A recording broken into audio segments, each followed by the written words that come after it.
Jadi kami ingin tahu dulu, Omnibus Law atau Undang-Undang Cipta Lapangan Kerja ini kan mendapatkan penolakan luas dari masyarakat ya, terutama serikat buruh beberapa dan mahasiswa. Sebenarnya kalau menurut Prof, apa sih yang membuat undang-undang ini mendapatkan penolakan cukup luas? Apakah karena proses legislasinya, substansi undang-undangnya, atau karena aspek sosial politiknya menurut Prof Baik, Martita? itu kalau kita bandingkan dengan sebenarnya Indonesia itu cukup potensial, cukup bagus. Hanya kelemahannya itu sering menulis aturan ya, banyak aturan tapi sedikit dilaksanakan.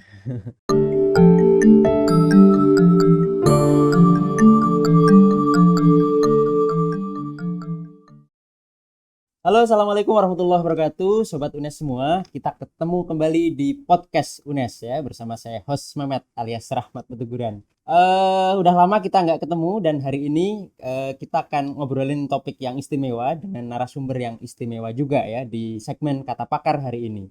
Hari ini kita sudah hadirkan guru besar Hukum Tata Negara dari Fakultas Hukum Universitas Negeri Semarang. Beliau adalah Prof. Martitah.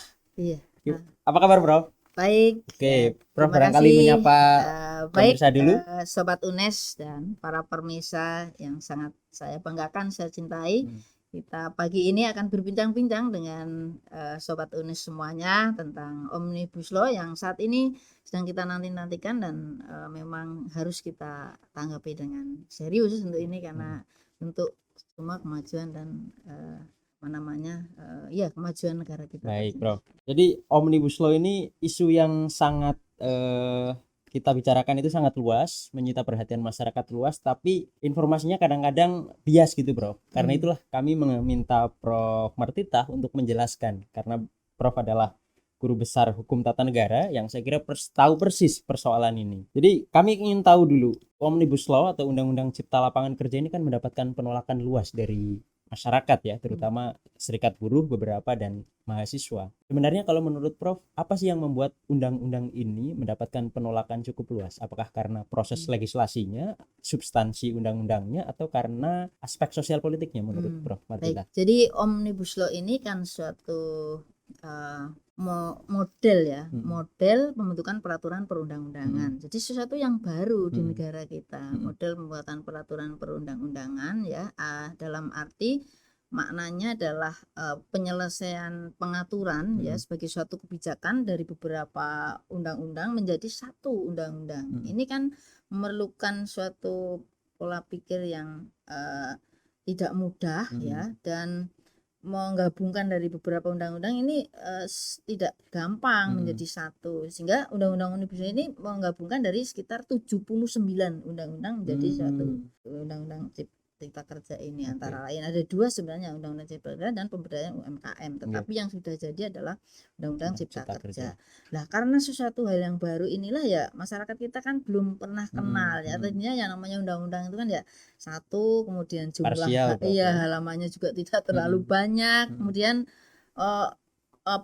dengan membaca 1000-an lebih halaman itu kan ya kita itu suatu yang baru, masyarakat itu kayak istilahnya kaget kok begini ini gitu, seperti itu, sehingga yang namanya hal yang baru ya seperti ini nih, apalagi memang dalam proses pembuatannya itu kan sebelum diundangkan tanggal 2 November 2020, disahkan tanggal 5 Oktober itu kan masih draft itu sudah di-share ya di laman DPR. Nah, di-share-nya itu kan yang namanya masih proses itu kan masih berubah-ubah.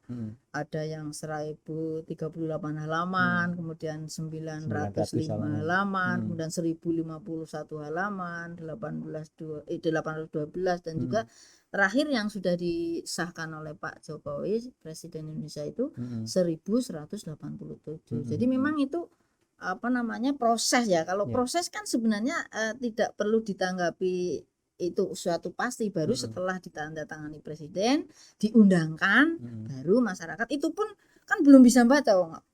Pakar hukum pun 1187 itu kapan baca? Iya, belum bisa isinya secara mendetail kan begitu. Ya, ini suatu hal yang baru, jadi memang menarik dan masyarakat mungkin juga ya bingung dan kaget juga, kok banyak banget ya undang-undangnya isinya apa gitu, penasaran kan begitu.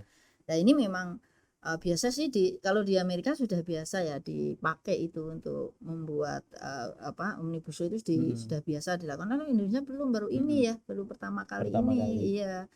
Jadi ya memang sesuatu yang baru, saya pikir wajar lah kalau masyarakat itu kaget ya, enggak tahu, ingin bingung gitu ya, istilahnya apa tuh itu sebenarnya isinya kan. Baik. Karena menurut Prof ini model yang baru, apakah menempuh proses legislasi yang relatif baru juga atau proses legislasinya sebenarnya sama dengan undang-undang yang lain? Sebenarnya proses legislasi di dalam negara kita kan sudah diatur ya, di dalam Undang-Undang Nomor 12 tahun 2011.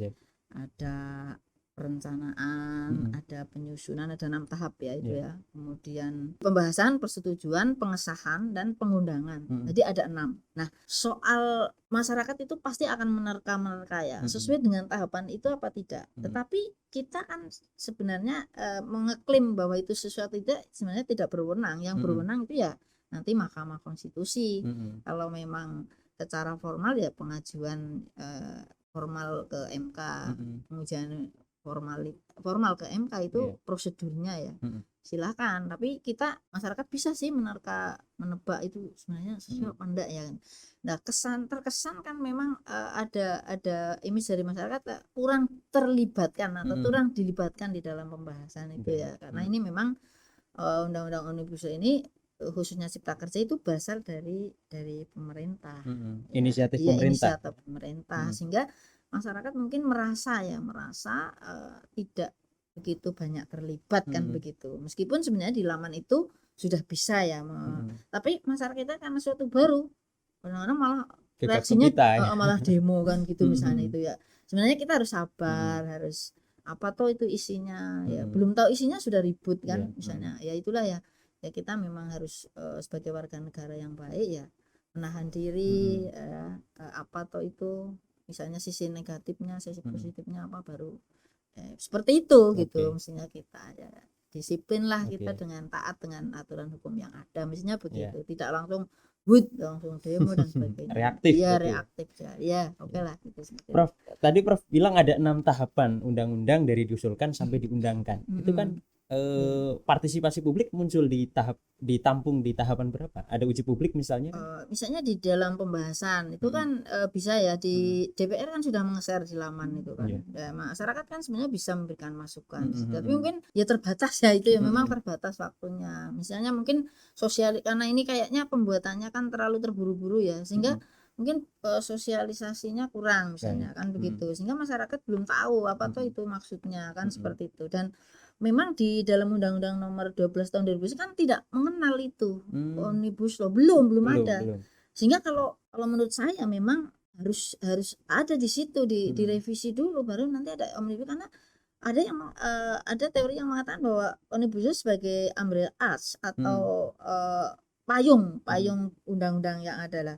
Kita kan tidak mengenal itu di Undang-Undang Nomor 12 tahun 2011 nggak ada itu. Sehingga kalau efektif menurut saya memang undang-undangnya dirubah dulu ya, itu akan efektif mestinya ya. Kemudian setelah dirubah mungkin ada lembaga khusus yang khusus menangani omnibus law ya, ini harus efektif itu. Karena kalau tidak ada lembaga khusus makanya ini kan intinya kan penyederhanaan regulasi. Dari sekitar 8.000 lebih ya kita punya yang mungkin tumpang tindih antara pusat daerah, ini kan ruwet sekali ini ya.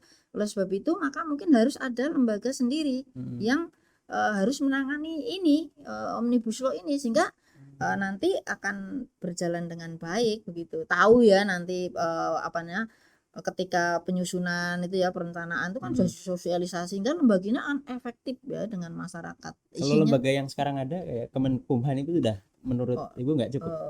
Belum, beda. Kalau itu kan sifatnya umum ya. Kalau nanti ini ada lembaga khusus ya, tapi mungkin terkait biaya dan sebagainya itu nanti kita pikirkan lagi. Tetapi memang perlu kalau menurut saya ada lembaga yang memang mengurusi omnibus law ini, sehingga karena sebenarnya kita kan sebelum omnibus law kita sudah melakukan simplifikasi. Simplifikasi itu penyederhanaan undang-undang. Jadi pemerintah sudah menginventarisasi undang-undang mungkin yang tidak begitu penting, yang tidak bermakna digabung begitu. Itu sudah dilakukan sebenarnya. Nah, tapi memang belum maksimal. Nah, pemerintah sekarang menggunakan omnibus law ini. Jadi kalau menurut saya efektifnya ke depan mesti harus ada lembaga yang menangani omnibus law ini, dan Undang-Undang Nomor 12 tahun 2011 ini mau tidak mau harus diubah dulu, direvisi, harus iya. direvisi ya. Baik, sehingga legalitas Omnibus Law ini jelas gitu loh. Mhm, Iya, selama ini kan belum diubah loh. mhm. Kita kan tidak mengenal Undang-Undang 12 2011 kan tidak mengenal Iya. Omnibus Law kan? Mhm. Belum kan? Loh kok kenapa sudah misalnya seperti ini. Jadi Kalau gitu berarti ini terobosan yang ya melampaui hukum terobosan dong. demi kebaikan Nggak tidak masalah masalah ya. ya, nanti diatur berikutnya enggak apa-apa. Kalau menurut saya begitu. Dan Baik. isinya kan cukup luas ya, Iya. ada 11 klaster gitu ya. Mhm, Omnibus ini. Jadi luar biasa ini. mhm, Ada perizinan tanah ya, kemudian persyaratan investasi, ketenaga kerjaan, kemudian kemudahan dan perlindungan UMKM gitu ya. Kemudian inovasi, riset dan inovasi, kemudian pengenaan sanksi, pengelolaan tanah, kemudian proyek pemerintah, dan yang terakhir adalah kawasan ekonomi khusus. Jadi Oke. cukup luas. 11 klaster ini kita ini sedang diskusi kita. Satu klaster aja mungkin 2 minggu, 1 minggu sedang kita diskusikan, kita pahami per klaster. Untuk perguruan tinggi saya pikir itu perlu yang membahas per klaster itu sebenarnya isinya apa itu harus disosialisasikan juga kepada masyarakat, terutama klaster ketenaga kerjaan yang sudah mendapat sorotan Luas ya. cepat begitu. Padahal sebenarnya belum tentu kita tidak terlalu jauh berbeda sih dengan undang-undang tenaga kerja yang dulu ya. Artinya tetap tentang upah dan sebagainya itu sebenarnya tidak jauh berbeda, dan kita bisa sharing dengan perusahaan itu sendiri. Artinya kan lebih enak sebenarnya, lebih supel ya. Kalau misalnya perusahaannya oke, banyak penghasilannya, kan mesti dia akan memberikan upah yang minimal di atas upah minimal gitu loh. Saya pikir itu saya yakin itu pasti akan dilaksanakan gitu. Jadi tidak terlalu banyak bermasalah sebenarnya. Cuma kita terlalu cepat merespon gitu loh. Itu loh sebenarnya gitu. Ya. Prof, kalau saya sebagai masyarakat awam nih menafsir undang-undang yang baru diundangkan oleh pemerintah dan DPR, sebenarnya diperlukan pengetahuan seperti apa sih supaya tafsir saya itu tidak bias, tidak sembarangan gitu. Karena menafsir undang-undang kan perlu seperangkat pengetahuan yuridis yang cukup itu, Prof ya. Baik. Ya kita paling tidak masyarakat itu membaca ya, membaca undang-undang itu. Karena kalau toh tidak membaca, pemerintah itu sudah melakukan begitu undang-undang itu diundangkan, katakan Cipta Kerja di tanggal 2 November kan. Itu pemerintah sudah menganggap itu tahu semua. Iya, diasumsikan. Iya, diasumsikan begitu. Sehingga kalau tidak tahu ya mereka dianggap salah kan begitu lah. Sehingga mau tidak mau masyarakat harus mau membaca, mempelajari. Nah, sekarang masalahnya karena banyaknya itu 1187 itu sudah pusing sendiri. Mungkin dengar saja halamannya itu sudah pusing, apalagi mau membaca gitu loh. Nah, itu yang mungkin jadi kendala kita, karena ya inilah sesuatu yang baru, sehingga kan ya biasanya paling membaca 50 sampai 100 halaman itu saja kadang-kadang tidak tuntas. Betul. Gitu ya. Apalagi suruh membaca jadi mungkin kalau belajar di perguruan tinggi klaster kayak gini enak, misalnya ngajar dengan diskusi ya. Dibuat 11 kelompok, nanti kelompok 1 membahas klaster misalnya tentang tenaga kerjaan, kelompok 2 membahas klaster tentang misalnya UMKM gitu. Itu akan matang gitu ya, akan matang, kemudian nanti digabung presentasi, itu akan lebih enak seperti itu. Jadi dosen juga sekarang sudah harus mulai diskusi-diskusi ya, berseri paling enggak sampai 11 seri ya.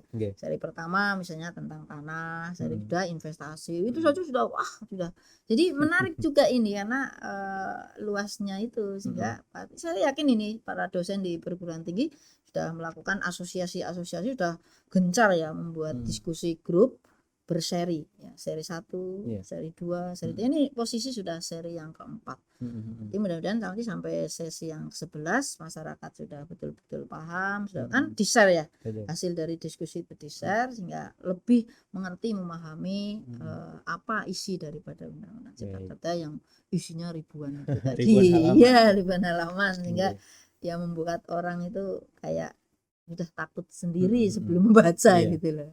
Kayak caranya harus itu tadi, diskusi, mahasiswa diskusi, dosen pun juga diskusi. Dan harus ada dampingan pakar mestinya. Iya, harus diskusi, semua diskusi, nanti kita kita gabung gitu, apa kelemahan, kekurangan, kan biasa ya. Namanya undang-undang itu tidak mungkin 100% itu memuaskan semua pihak. ya yang membuat kan juga orang. Pasti kan tidak mungkin sempurna 100%. Paling tidak 99,9 limit ya, ini kok orangannya 0,1. Iya, iya. Baik, Prof. Gitu. Kalau misalnya nanti masyarakat atau apa LSM, mahasiswa, dosen Iya. itu sudah melakukan kajian dan Iya. menemukan ada pasal-pasal tertentu yang kurang relevan dengan Iya. undang-undang, apa yang harus dilakukan berarti? Sebenarnya begini, kalau ada undang-undang ini yang kurang pas ya, Hmm. kalau dari segi proses pembuatannya Ya. itu bisa disampaikan ke Mahkamah Konstitusi Hmm. dengan permohonan pengujian formal. Hmm. Ukurannya batu ujinya adalah Undang-Undang Nomor 12 tahun Baik. 2011 karena semata-mata ini undang-undangnya itu Oke. belum direvisi, sehingga kalau tidak sesuai dengan undang itu berarti Hmm. tidak sesuai prosedur Hmm. pengujian formal. Nanti Pengujian MK formal. yang akan memutuskan. Hmm. 45 hari setelah diundangkan ya, sejak 2 November itu sudah bisa diajukan permohonan pengujian formal ke Mahkamah Konstitusi. Nah, kalau misalnya ada pasal, ada ayat yang tidak sesuai, maka diajukan juga ke Mahkamah Konstitusi dengan pengujian material. Oke. Ya, Kalau ini berkaitan dengan isi ya, kalau isinya. material ya. Batu ujinya itu nanti adalah Undang-Undang Dasar 45. Oke. Seperti itu. Baik. Ya. Tapi seandainya Undang-Undang Dasar 45 belum ada ini yang jadi masalah ya. Artinya batu ujinya belum mengatur. Betul. Kan bisa juga kan. Undang-Undang Dasar 45 kan ya buatan manusia, Terbatas, Bro. Iya, terbatas sehingga muncul masalah, belum diatur. Lah bagaimana? Lah ini yang menjadi masalah. Bagaimana? Karena MK itu the guardian of the constitution dan the guardian of the human rights, the guardian of the democracy, maka segalanya adalah harus diselesaikan oleh MK. Itu bisa. Iya, bagaimana lagi kalau undang-undang dasarnya memang belum mengatur kok. Sehingga nanti ke depan saya mengharapkan MK itu punya 2 wewenang lagi. Ya. Ketika ada constitutional complaint dan juga ada constitutional question, ini MK harus ada wewenangnya di situ. Lah nanti ini di Undang-Undang Dasar 45 harus diatur. Kalau belum diatur MK tidak bisa berbuat. Tapi selama ini sampai saat ini dari tahun ada ya dibentuk mulai tahun 2003 sampai dengan tahun 2020 katakan hari ini, itu MK sudah melakukan positive legislature. Artinya sebenarnya MK itu negatif ya. Dia lembaga yang hanya menerima apabila ada permohonan dari masyarakat, jadi tidak boleh membuat aturan kan. Betul. Nah, tapi boleh membatalkan. Hanya boleh membatalkan, namanya negatif legislature. Tapi sampai saat ini MK itu membuat sudah, kalau saya bedah itu ya putusan, tapi saya hanya membedah sampai tahun 2011. Itu sekitar 21 putusan MK positif legislature. Artinya membuat norma baru. Bukan sekedar tafsir, Pak. Bukan. Okay. Jadi antara lain ketika pemilu tahun 2003 itu kan Megawati mengatakan kalau misalnya yang tidak terdaftar dalam DPT tidak boleh memilih, saya mundur. Wah, bahaya sekali ketika Mega mengatakan itu. Anggaran sudah banyak sekali keluar untuk negara. Akhirnya pada waktu itu MK satu malam membuat aturan bahwa yang tidak terdaftar di dalam DPT pun bisa memilih, karena itu hak konstitusional yang mendasar, memilih presiden, memilih pemimpin. Kalau yang di Indonesia itu menunjukkan KTP setelah jam 12 siang.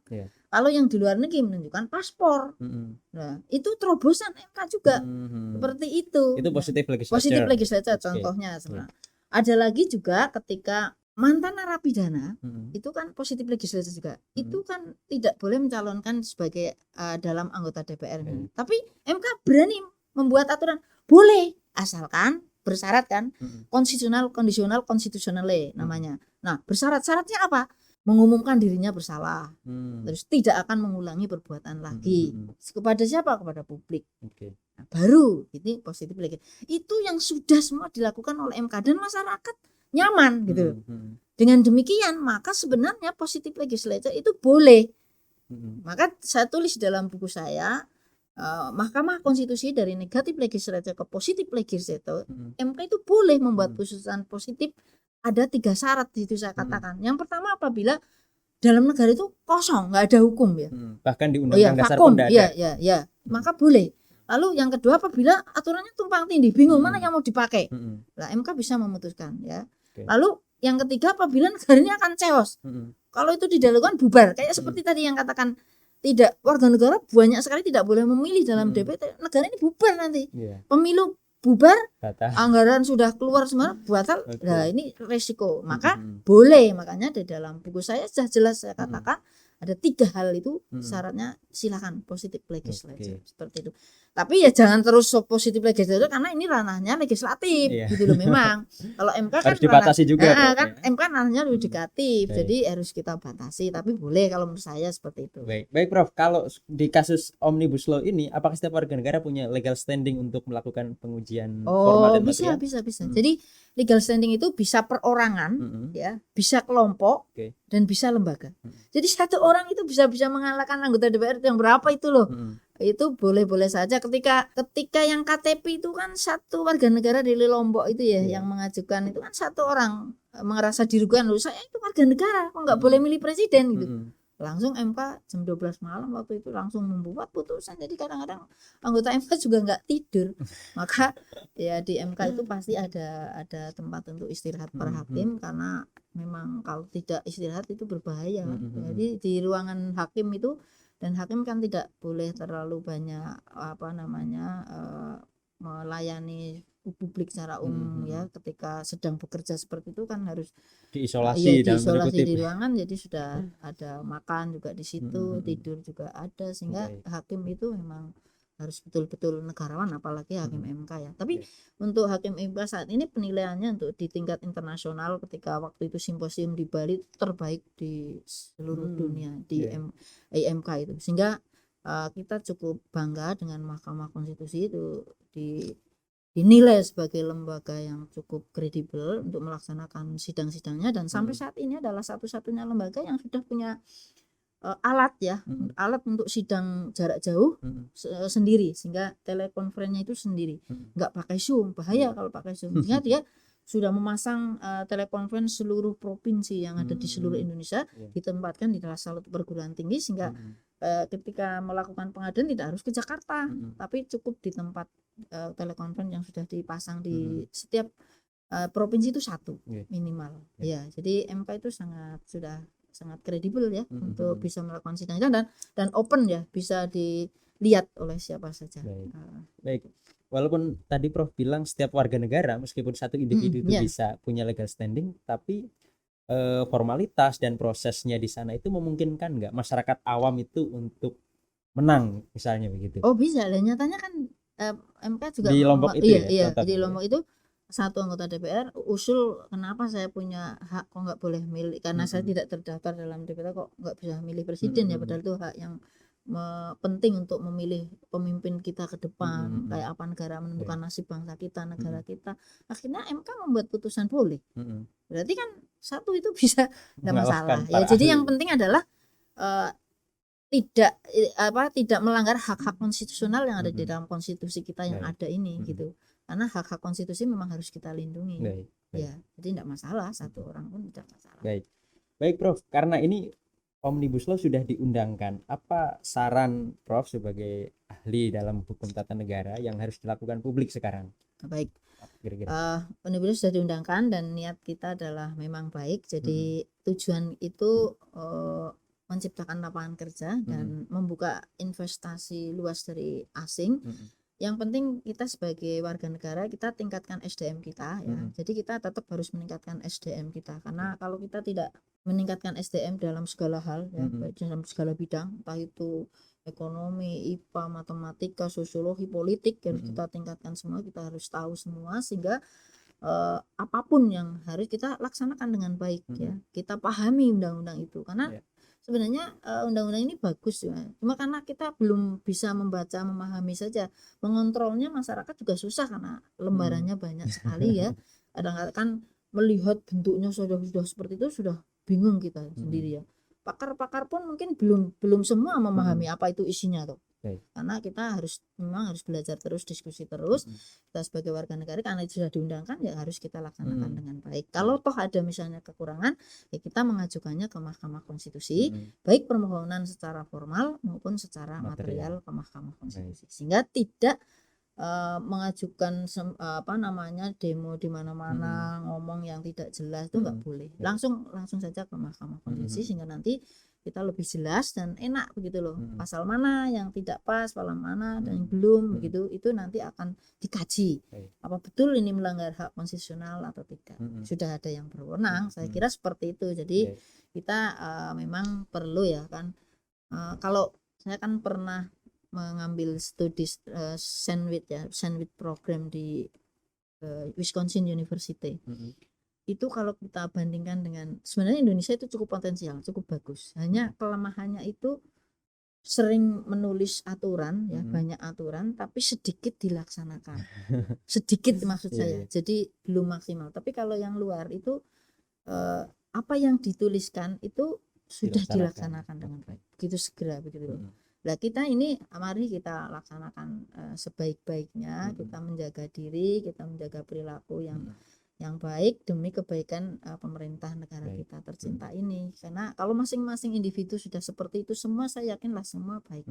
Kalau misalnya yang namanya kebijakan pemerintah, peraturan dari pemerintah itu ya mesti tidak sempurna, itu ya wajar ya kan. Yang namanya di dunia ini kan nggak ada yang sempurna 100% kan, mesti ada kekurangan. Ya seorang pemimpin pun juga begitu.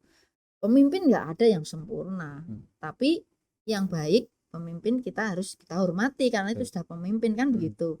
Nah, baru kita lihat kurangnya apa, nanti pemimpin yang baru kita beri masukan, ini loh jangan begini gitu loh.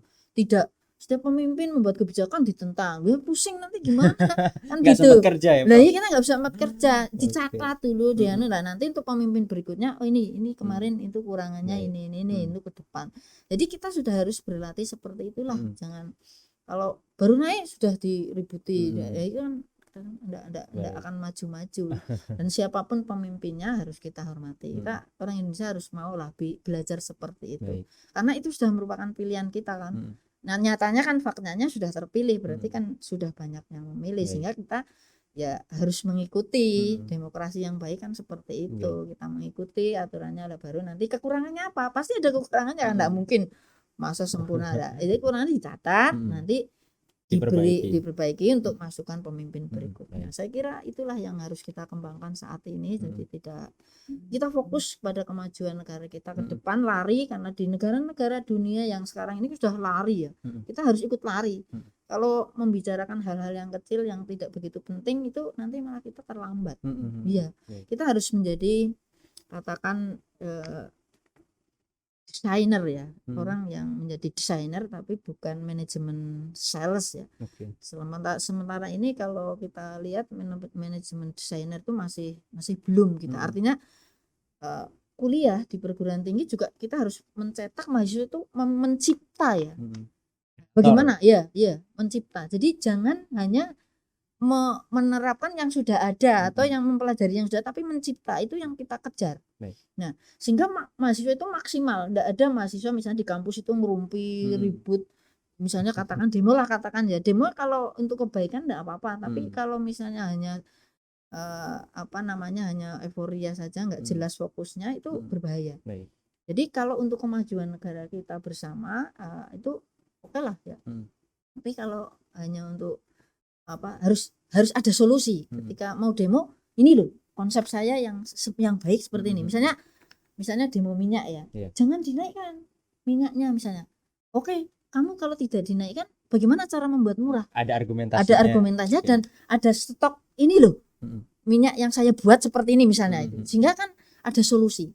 Ya mahasiswa kalau demo mesti ada solusi, ya kreatif gitu. Kalau belum ada solusi jangan dilakukan dulu karena membuat orang pusing malah nanti kita nggak ada masukan. Kita semua harus ke depan bersama-sama ya untuk negara kita tercinta, mulai dari yang kecil, dari rumah tangga, dari sekolah ya SD, SMP, SMA, perguruan tinggi, semua mendukung untuk tercapainya negara kita sejahtera, adil, makmur seperti itu, baik dari sisi hukum, ekonomi, ya, politik, sosial, semua harus bersama-sama maju untuk kemajuan negara kita bersama. Baik, terima kasih Prof. Martitah, penjelasannya luar biasa. Saya sendiri tercerahkan ini, menjadi semakin tahu Omnibus Law itu seperti apa dan hak-hak hukum saya juga jadi semakin tahu ini, Prof. Baik. Terima kasih Sobat Una semua. Ini bincang-bincang saya dengan Prof. Martitah pada kesempatan hari ini. Kita akan bincang-bincang lagi di kesempatan yang akan datang dengan para pakar di berbagai bidang dari Universitas Negeri Semarang. Bincang pakar hari ini saya cukupkan. Kita ketemu lagi di kesempatan yang akan datang. Sampai jumpa.